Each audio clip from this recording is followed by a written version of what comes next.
Magandang gabi mga kapuso. Ako po ang inyong Kuya Kim na magbibigay sa inyo ng trivia sa likod ng mga trending na balita.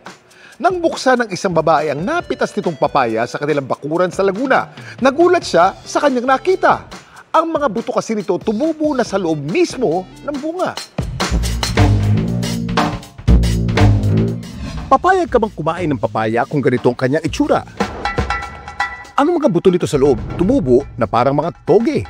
Taray, may sariling ecosystem sa loob. Buti na buksan mo na po kaagad kasi kung bukas pa po, baka namunga na sila dyan.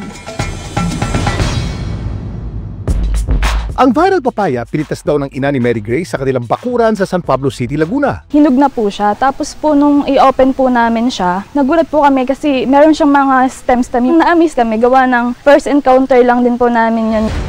Ang tanong, ligtas mo bang kainin ang papaya?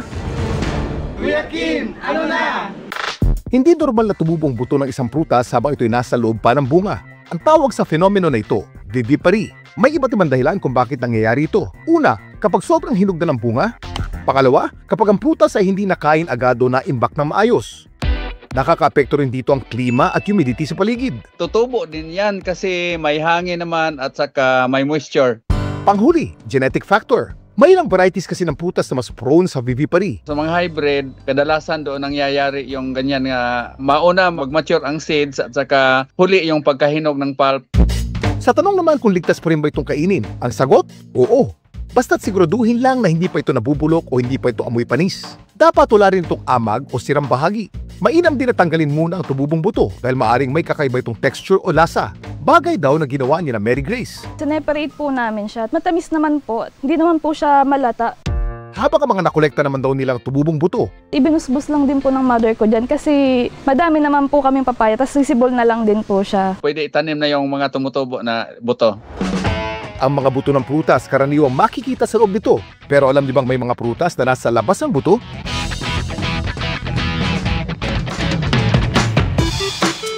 Isa sa pinakasikat na prutas na wala sa loob ang mga seeds o buto ay ang strawberry. Ang buto kasi ng strawberry matatagpuan sa loob ng maliliit na butil na nasa labas ng balat.